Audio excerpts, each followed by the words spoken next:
Chapter 16 of Little Men. Recording by Mary Anderson.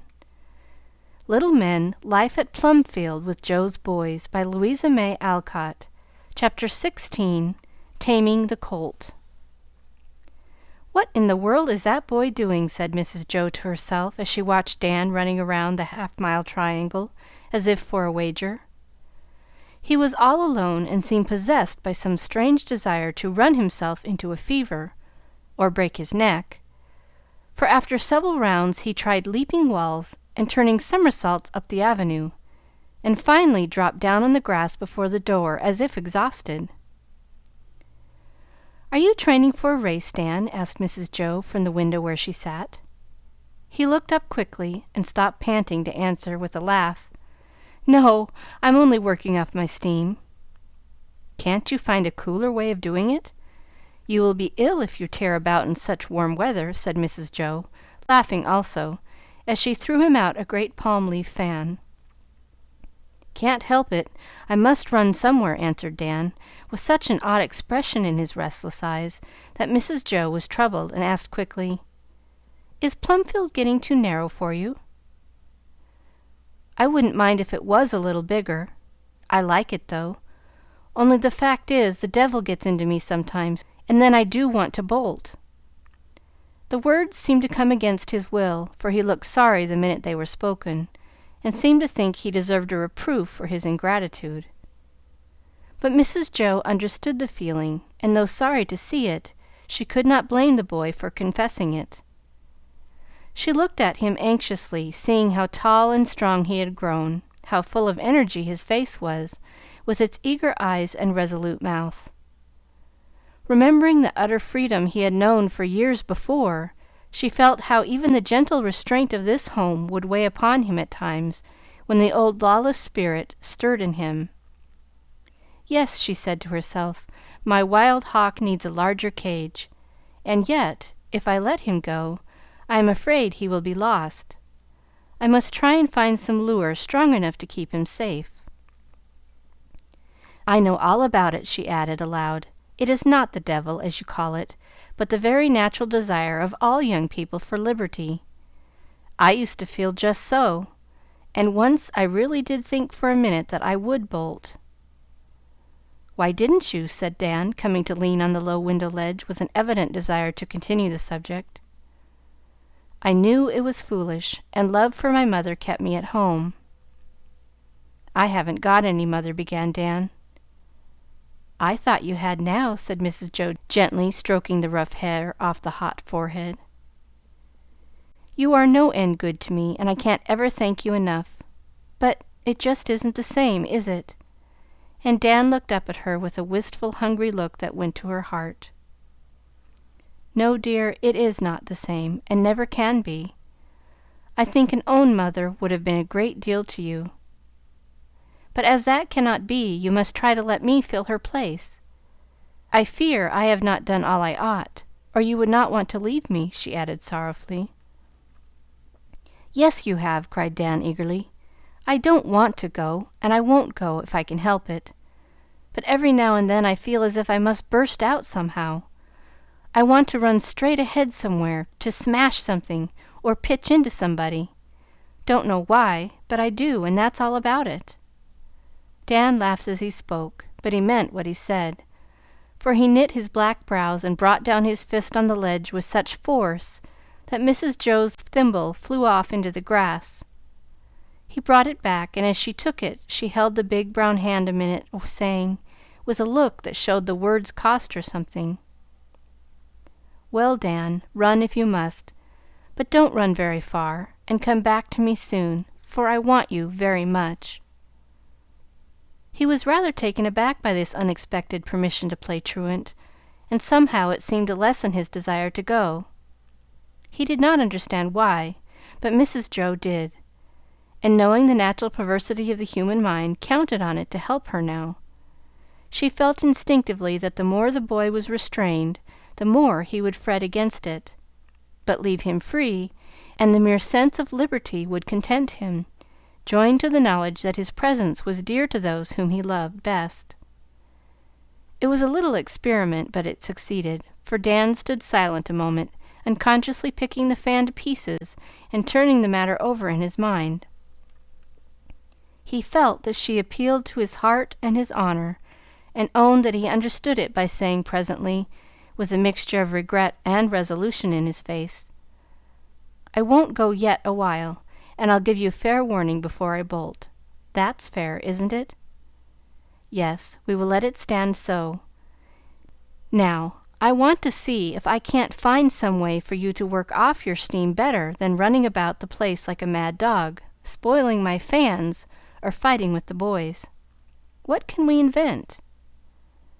And while Dan tried to repair the mischief he had done, Mrs. Joe racked her brain for some new device to keep her truant safe until he had learned to love his lessons better. "How would you like to be my expressman?" she said, as a sudden thought popped into her head. "Go into town and do the errands?" asked Dan, looking interested at once. "Yes, Franz is tired of it. Silas cannot be spared just now, and Mr. Bhaer has no time. Old Andy is a safe horse, you are a good driver, and you know your way about the city as well as a postman. Suppose you try it, and see if it won't do most as well to drive away 2 or 3 times a week as to run away once a month." "I'd like it ever so much, only I must go alone and do it all myself. I don't want any of the other fellows bothering round," said Dan, taking to the new idea so kindly that he began to put on business airs already. "If Mr. Bhaer does not object, you shall have it all your own way. I suppose Emil will growl, but he cannot be trusted with horses, and you can. By the way, to-morrow is market day, and I must make out my list. You had better see that the wagon is in order, and tell Silas to have the fruit and vegetables ready for mother. You will have to be up early and get back in time for school. Can you do that?" "I'm always an early bird, so I don't mind," and Dan slung on his jacket with dispatch. "The early bird got the worm this time, I'm sure," said Mrs. Joe merrily. "And a jolly good worm it is," answered Dan, as he went laughing away to put a new lash to the whip, wash the wagon, and order Silas about with all the importance of a young expressman. "Before he is tired of this I will find something else and have it ready when the next restless fit comes on," said Mrs. Joe to herself, as she wrote her list with a deep sense of gratitude that all her boys were not Dan's. Mr. Bhaer did not entirely approve of the new plan, but agreed to give it a trial, which put Dan on his mettle, and caused him to give up certain wild plans of his own, in which the new lash and the long hill were to have borne a part. He was up and away very early the next morning, heroically resisting the temptation to race with the milkman going into town. Once there, he did his errands carefully, to Mr. Bhaer's surprise and Mrs. Joe's great satisfaction. The Commodore did growl at Dan's promotion, but was pacified by a superior padlock to his new boathouse and the thought that seamen were meant for higher honors than driving market wagons and doing family errands. So Dan filled his new office well and contentedly for weeks, and said no more about bolting. But one day Mr. Bhaer found him pummeling Jack, who was roaring for mercy under his knee. "Why, Dan, I thought you had given up fighting," he said as he went to the rescue. "We ain't fighting, we are only wrestling," answered Dan, leaving off reluctantly. "It looks very much like it, and feels like it, hey, Jack?" said Mr. Bhaer, as the defeated gentleman got upon his legs with difficulty. "Catch me wrestling with him again! He's most knocked my head off," snarled Jack, holding on to that portion of his frame as if it really was loose upon his shoulders. "The fact is, we began in fun, but when I got him down I couldn't help pounding him.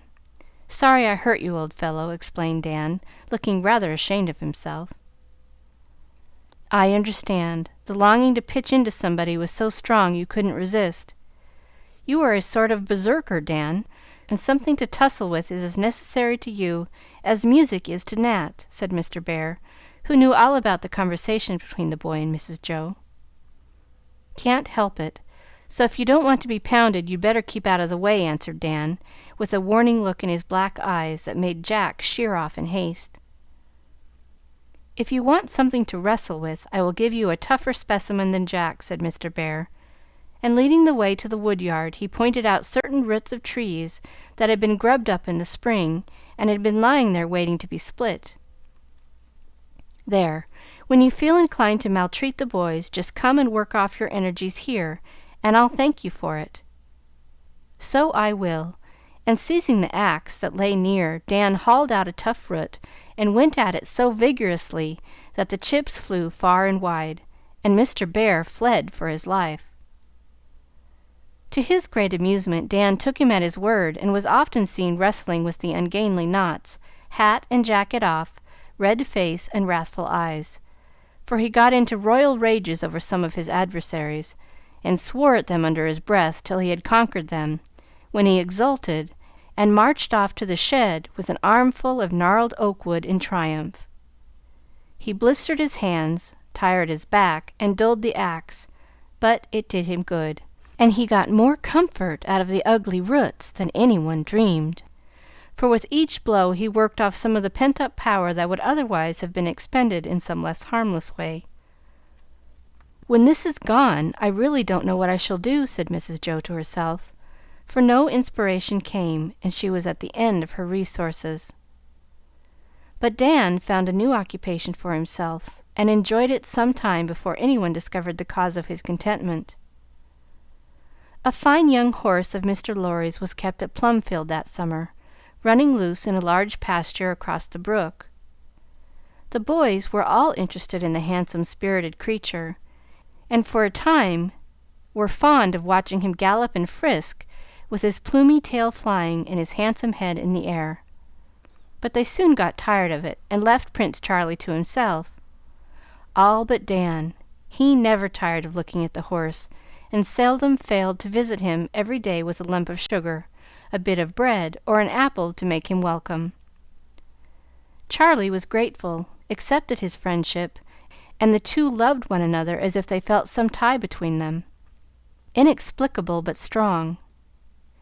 In whatever part of the wide field he might be, Charlie always came at full speed when Dan whistled at the bars, and the boy was never happier than when the beautiful, fleet creature put its head on his shoulder, looking up at him with fine eyes full of intelligent affection.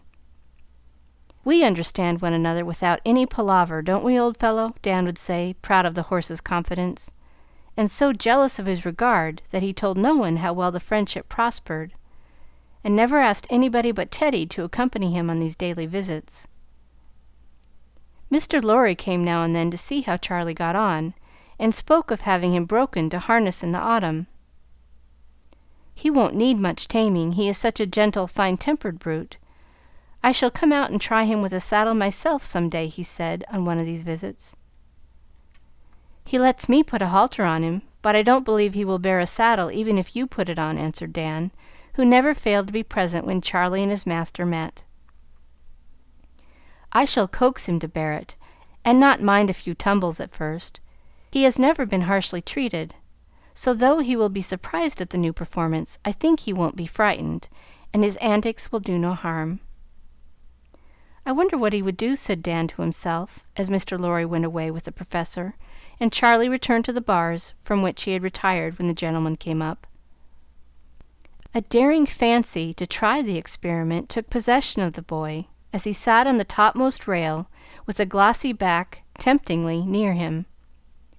Never thinking of danger, he obeyed the impulse, and while Charlie unsuspectingly nibbled at the apple he held, Dan quickly and quietly took his seat. He did not keep it long, however, for with an astonished snort, Charlie reared straight up and deposited Dan on the ground. The fall did not hurt him, for the turf was soft, and he jumped up, saying with a laugh, "I did it anyway.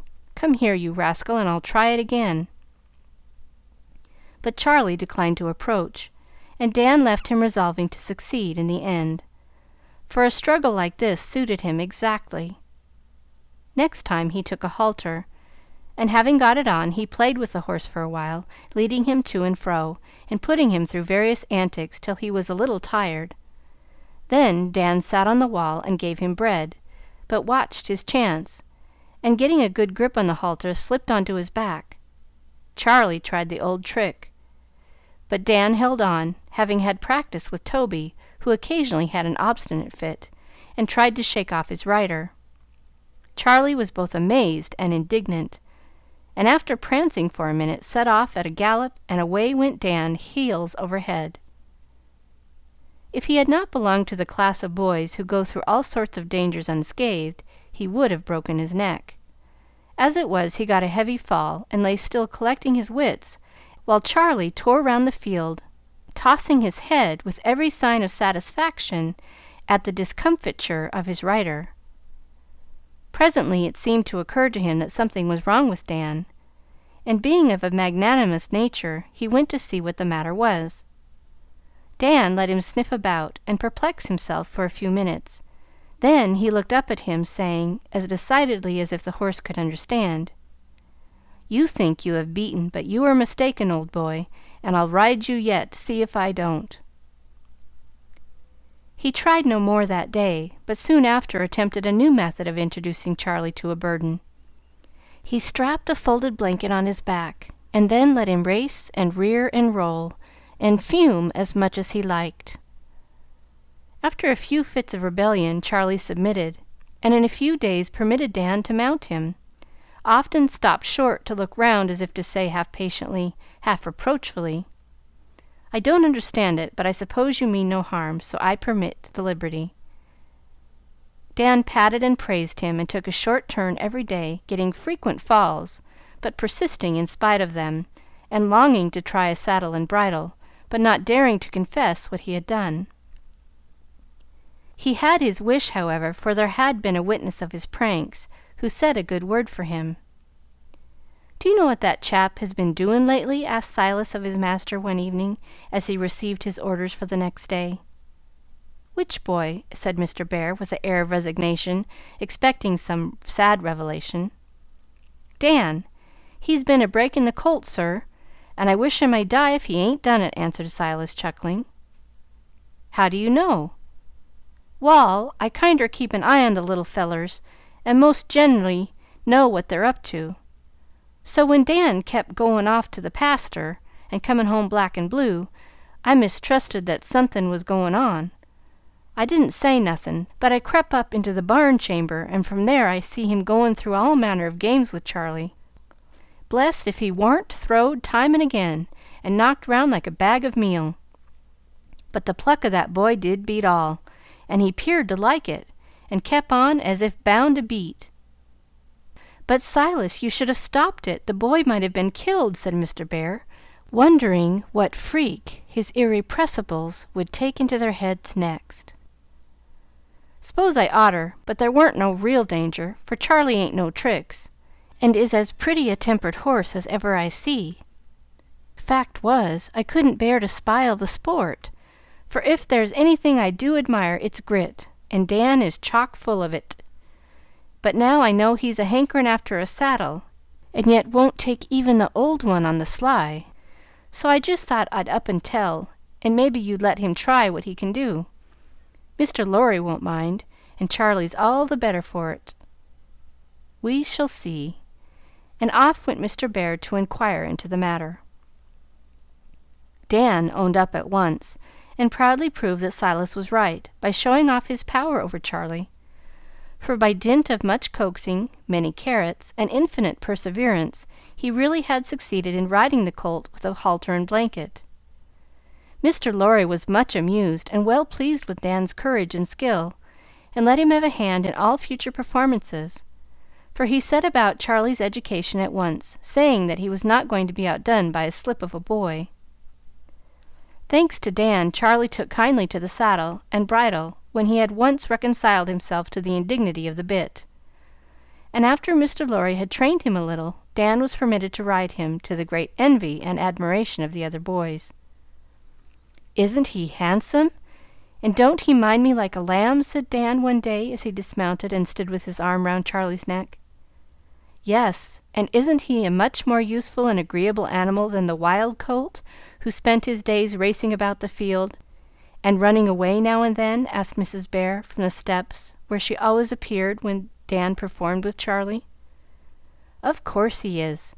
See, he won't run away now, even if I don't hold him, and he comes to me the minute I whistle. I have tamed him well, haven't I?" And Dan looked both proud and pleased, as well he might, for in spite of their struggles together, Charlie loved him better than his master.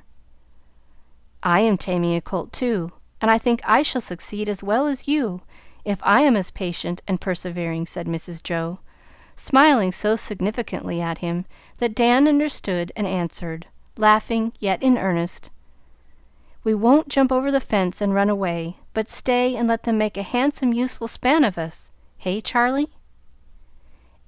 Chapter 17